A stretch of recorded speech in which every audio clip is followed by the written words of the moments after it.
Welcome, everyone. This is Linda Ferguson. And Karen Nilsson Bell. And welcome to another episode of Platinum Prime for Life, your podcast that's full of great advice for how to live your best life in the later years of your life. So today we're going to be talking about something that I know every one of you have experienced, and Karen and I have experienced, and that is how to recover from those bumps in the road or times when life throws you a curveball that you weren't expecting, that you're not happy about, and you have to deal with it.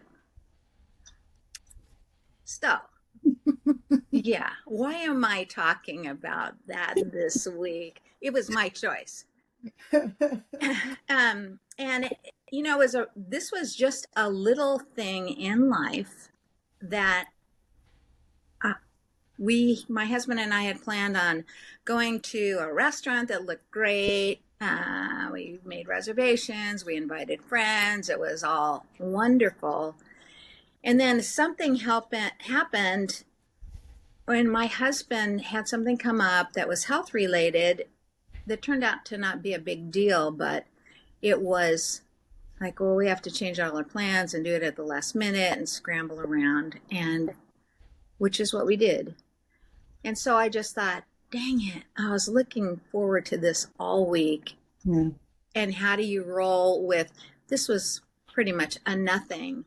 But the nothing took us to the hospital. That's actually the point was, I was sitting in the hospital, which if you ever have to make a hospital visit, you pretty much can count on writing off the next couple days, because there's so much that goes along with actually choosing to go to the hospital, which the older you get, I think that's not a bad choice.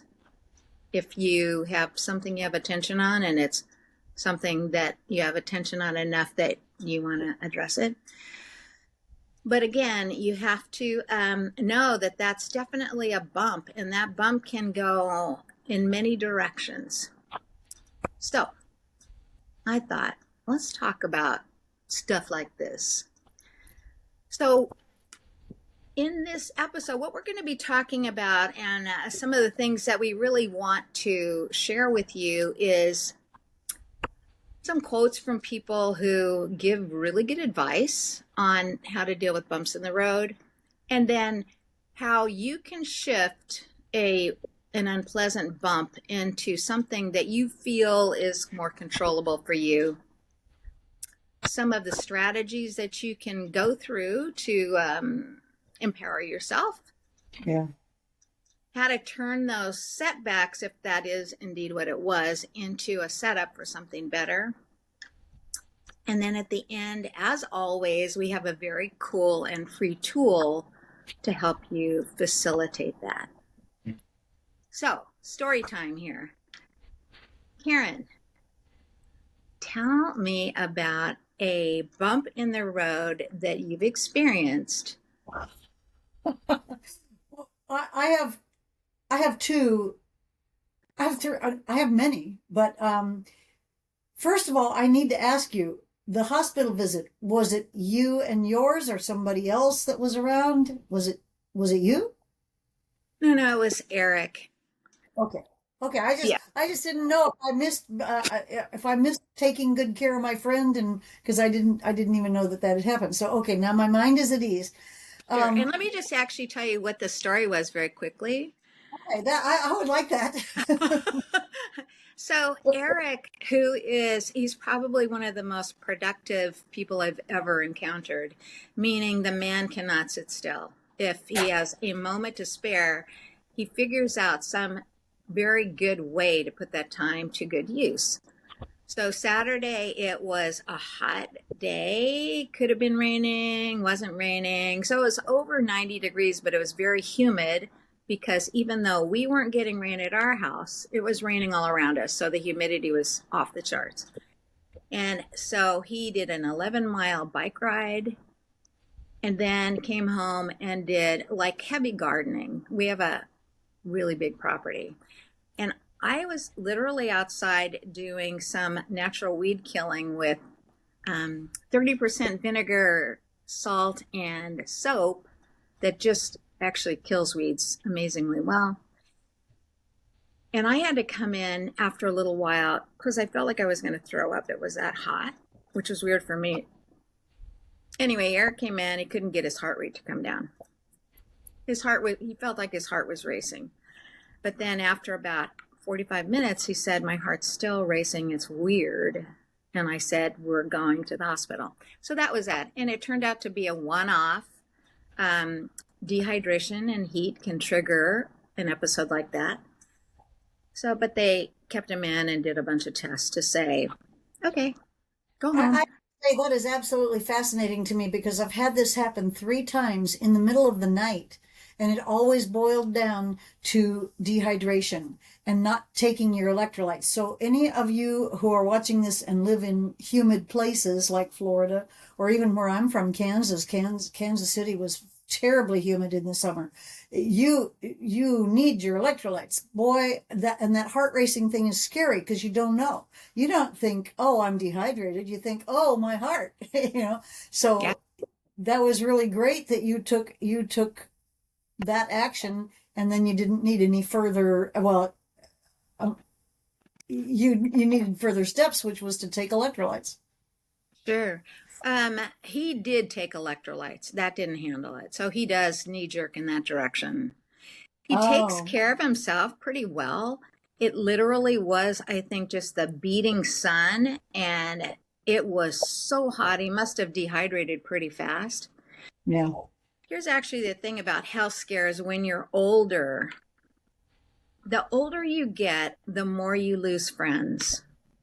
And it's expected or unexpectedly, right? You Yeah. just lose more and more friends. So when you have a health scare and you're older, it's like, yeah, we're just gonna take care of it immediately. We aren't gonna just I pause know. about this at all. Yeah.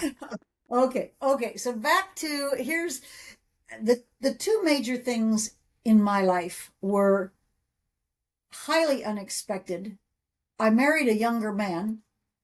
When we married, he was 35 and I was 45. When he died, he was 51 and I was 61. But we had it planned out that he would last longer than me because he was 10 years younger, and he would take care of me in my old age. We had it all figured out. So and then he was a very active 6'6", curly-haired, healthy individual. So let's say he died in November. So around October, I noticed that he was unusually cranky to the point of, I was like, well, is my marriage in trouble? What's going on here? Because we had an agreement, we're going to stay married no matter what. We'll always work it through. And I'm thinking, well, what is this that we have to work through? And he was just so cranky. Then we climbed Mount Whitney with a bunch of other best-selling authors because Mark Victor Hansen, who co-wrote all the Chicken Soup for the Soul books, and Robert Allen, who had, I don't know, 10 #1 bestsellers, and they combined together to create a mentorship program. And Duncan and I were part of that, very privileged, and we paid big bucks for it. We were part of that mentorship program called the Inner Circle, and we traveled to Mount Whitney, and we were all climbing. We all stayed in a log cabin together, sleeping bags all over the floor, and we climbed Mount Whitney. Now, me with my, I had chronic back pain, and I didn't even make it halfway up. I just went up to the nice viewpoint and enjoyed myself, and then went back and waited. And Duncan didn't make it when all the first people started coming back down. He wasn't among them, and then he came down, and he was not feeling well at all, not at all. And he said, honey, you better drive home. So I drove all the way home, and he laid in the back of we had a van at that time. He laid in the back of the van while I drove. Next day, he said, I think I better go to the hospital. This is a man that never, ever went to the hospital. And they found a tumor the size of a loaf of bread behind his adrenal glands. And Oh my God. You don't get a tumor that size overnight. It takes some years actually to build a tumor that size. This particular type of cancer, and I found out later that that particular type of cancer triggered massive amounts of testosterone production. So why had he been so cranky was because he had these massive amounts of testosterone flowing through his body. And I Mm. didn't understand that until way after. So we found out, and 30 days later, he was gone. He climbed a different mountain, In and 30 days? in 30 30 days. days? Wow. From, from, from the time we found out to the time he passed was 30 days. Oh So my God. I highly recommend to anybody that if you are going to have somebody near and dear to you pass, that you have the 30-day window, because sudden is terrible and 5 years is terrible if you're a caregiver for 5 years. We had the time to speak and set up a good farewell, but it was horrible. It was horrible because he was my hero, my business partner, and my soulmate, and my one true love, and I then had to do all of his part of. We had a company, a real estate investing company, and he was wore certain hats. I wear hats, right? But he wore certain hats and I wore certain hats. Now I had to do everything that was his job and my job, and it was really, really, really hard. And I did not have the tools that I probably should have set myself up with. So this is a very interesting topic for me, because my solution at that time was just carry on, because we had real estate deals in the pipeline. I couldn't stop. I couldn't just say, "Oh, I'm going to go curl up on the floor of my closet and weep for a couple of months." That wasn't an option. I couldn't do that. I had to just carry on. And so people would ask me, "How are you doing?" And I'd say, "Well, I must be doing okay because I'm putting one foot in front of the other." And I thought I was doing okay. When that changed was when I finally had a little time to breathe, take a breath uh, from the real estate investing, because things calmed down and I had everything under control. I thought um, that I actually turned to my friends and turned to my church and said, "I need help, because I have the appearance of doing great, but I wasn't doing great. I Right. really wasn't doing great." So the tools that I turned to were my friends and my church. I don't think that's unrealistic that many people, that's where you turn first. Sure. Now you're like a curator. I think you should have a book club, Linda, because you have the most fabulous books and you curate these fabulous quotes. I love it how you do that. And you've already hinted to me what some of the Sure. solutions. I wish I had had those solutions, some other solutions, but friends and church, that does help. But what else could I? What else should I? What else could I? It was horrible. It Yeah. was Yeah, it was horrible. So what could I and should I have done that would have made it better sooner? I don't know if it would have made it better sooner, but your mindset matters. And when you suffer a setback or a bump in the road, here's a quote from Brian Brio, I think, or Biro, Biro, Biro. We don't control what happens, we control how we deal with what happens. So, absolutely true. You don't know what's lying ahead for you, but you try and plan for as many things as you possibly can. And one of those things is your mindset, meaning you face each day. If you're Karen, you sing a song that really sets you up for a wonderful day. Um, and that's your mindset to start out with. Well, something could happen to you. It could happen to someone who matters to you. It could happen to the city you live in, the country that you live in, the financial markets, and so on. Those are things that are pretty much out of your control. How you deal with those things is everything. So we have a few tools and tips for how you can deal with it. And one of the first things you can do is just called self-care, or take care of yourself.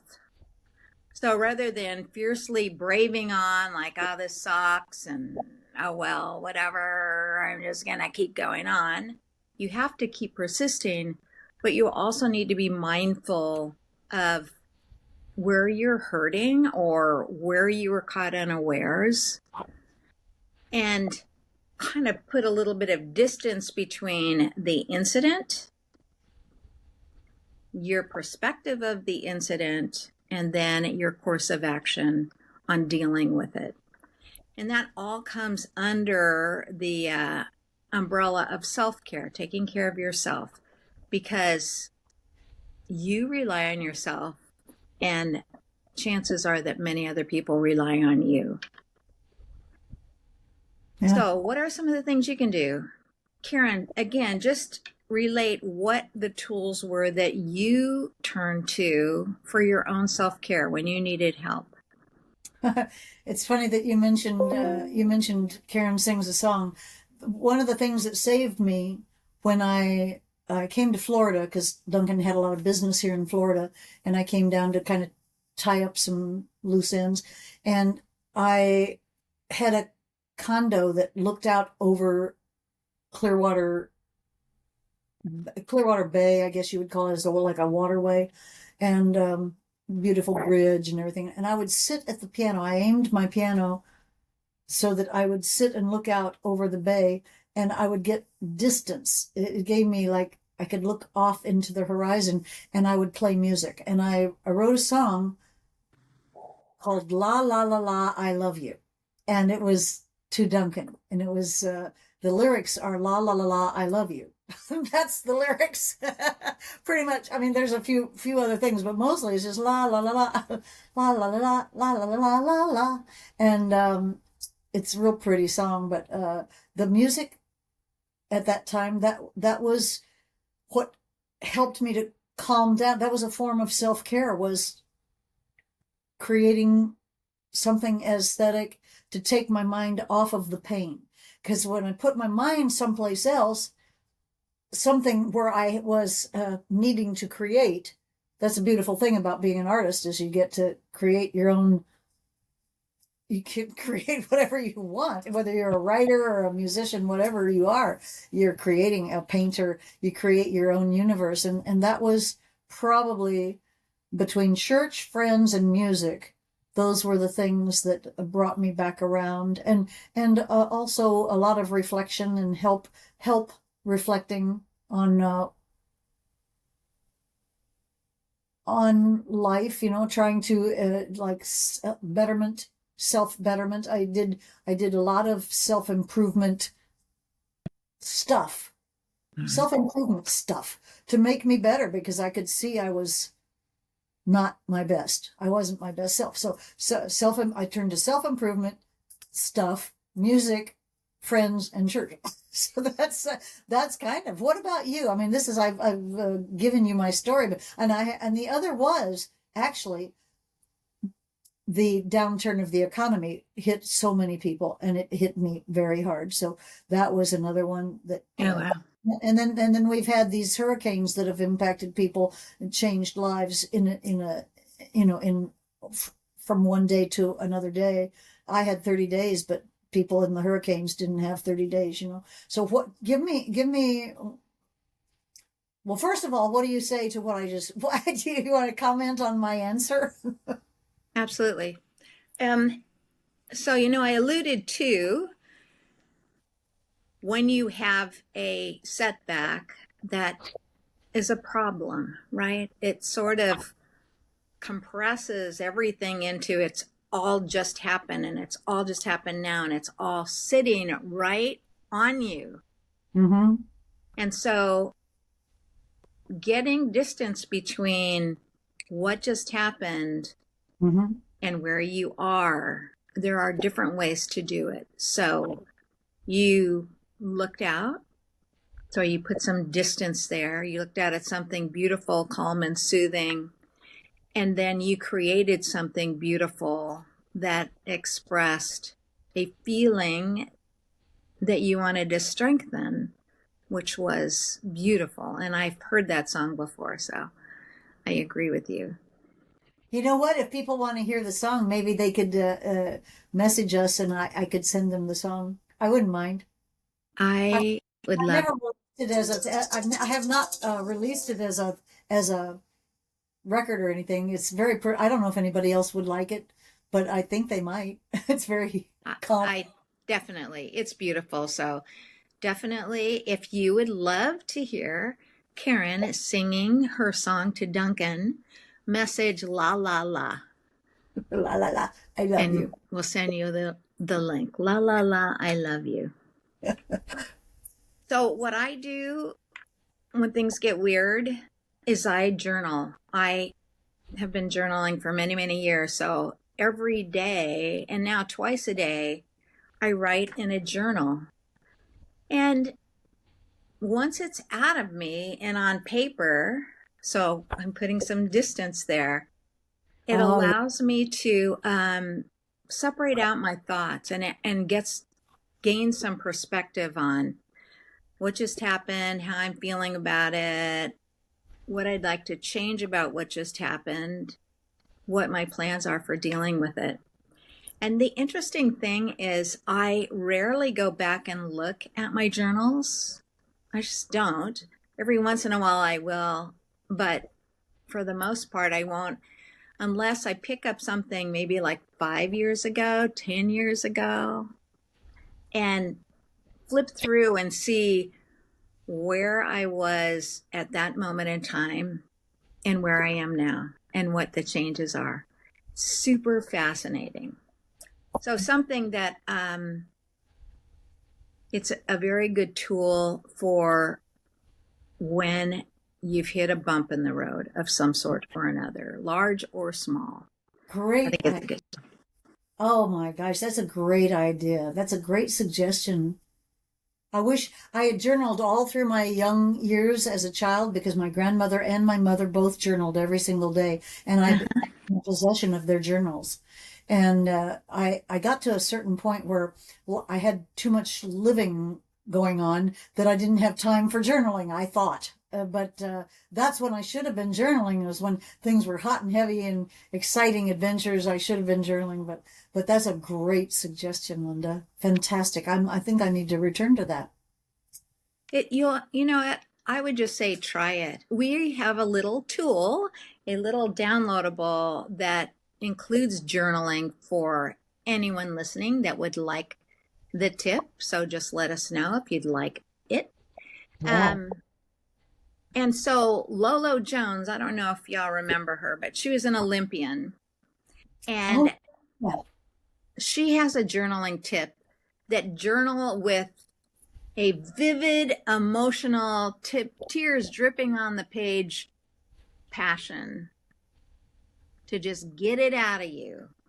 Like get the grief off, get the tears off, get the frustration out of you, put it down on paper. You'll get through it for many people much better.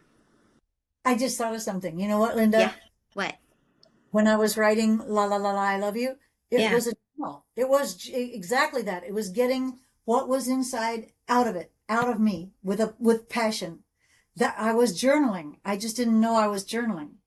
It happened to have a melody to it. My journal has I've observed that about you. You write songs to literally everything.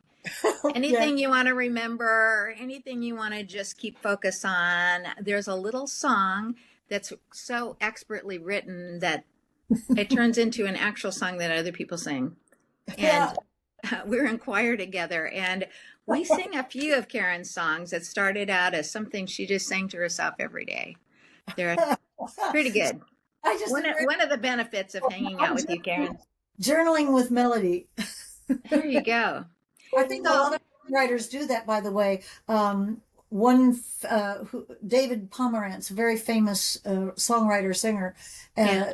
he talks about that songs come out of life. I mean, how can you write anything but life? You know, you're writing either your life or what you have observed in other lives, but it is like, I just never thought about it, but every songwriter is essentially journaling, to be honest, because they're taking things that, like look at Taylor Swift. She journals Oh, her her okay. boyfriends. That's so famously does that. And people get ticked off if she says, "Oh no, I wrote it just because," not that it was about anyone. Yeah, Wait, yeah, you yeah, always write about someone. Come on. yeah. All right, well, let's take some instances that you can think of that were bumps in the road that turned into opportunities to improve something. Well, uh, when the downturn came, I wrote this book, Nothing Down for Women. I Hmm. started writing it right, maybe in December or January of the year that Duncan died. I started writing it, and then I finished it right after he died. Right, I finished it right almost concurrent with him passing, and so the downturn came, and the book came out in '07. When do you think the downturn came? Was it Oh, '07? Yes, it was '07. So oh, oh. the book was number one in 5 categories on Amazon, but it never made it to the New York Times bestseller list Mm. because nobody could see that the downturn actually presented opportunities. However, I had to eat humble pie because I was going around the country training people how to invest in real estate. Both Duncan Mhm. and I had been doing that for Robert Allen's company, and I had to say, look, I haven't lost everything, but I've lost almost everything. What are we going to do? And I started to research strategies like how to negotiate loan restructuring and things like that to help people.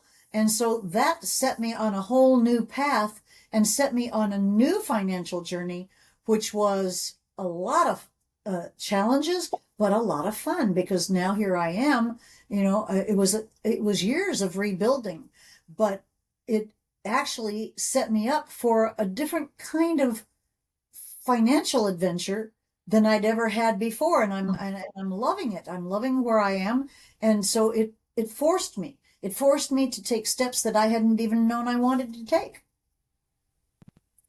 Yeah, it's a great example of, okay, now what? Yeah, And turning lemons into lemonade is the old adage for it. yeah. So it really is sit down if life throws you a curveball, if there's a bump in the road, if there is something that is considered a setback, you need to change your mindset if you feel all bad about it and look at how it can be an opportunity for something even better. I got another sample. Can I give you another sample? Of course. Okay, so I was hired to create a country show. It was called Country Tonight. It Mhm. was started in Las Vegas. And through certain events, I ended up being the not only creating it, being performing in it, directing it, and I became ultimately the producer of it. And we had shows in Branson, Missouri, and Pigeon Forge, Tennessee. We took a cultural exchange tour to Japan. It was a lot of. It was. I thought that this was my life. I had nothing but cowgirl, no ball caps, all cowgirl hats and cowgirl boots, and wearing the T-shirt. And I go into a grocery store and people see my Country Tonight T-shirt, and they'd sing the song that I wrote, and they go, "We're all going country tonight," and it was so much fun. And I thought I thought I would be spending the rest of my life doing that. After about 10 years, the company that had hired me originally, it was a publicly owned company, they sold it. And at that time, I didn't know anything about financing. I didn't know how to raise money. And they sold it for $5 million. And I didn't know how to raise the money. The person who bought it was also a show producer. And that show producer thought that they didn't need to pay me because I was making very good money, and they let me go. at that time, it was like the loss not only of a job, but the loss of my entire identity. The Oh, cowboy wow. hat, I was the director. We won every award imaginable. We had a TV show. I won an Emmy Award, a statewide Emmy Award for the TV show. We were on CBS for a season. It was my whole identity gone overnight in a Wow. flash. Now, I pick up a book called Multiple Streams of Income by Robert Allen. And in the back of the book, it says, contact me, write a 500-word story about your vivid vision of where you want your life to be, and maybe I'll take you on as one of my mentees. He would mentor you. Well, I didn't realize that anybody with $5,000 he would mentor, because that's how it worked. but being fired from Country Tonight led me to Robert Allen, Multiple Streams of Income, which led me to become, in 4 months and 9 days, we became a millionaire in 4 months and 9 Wow. days.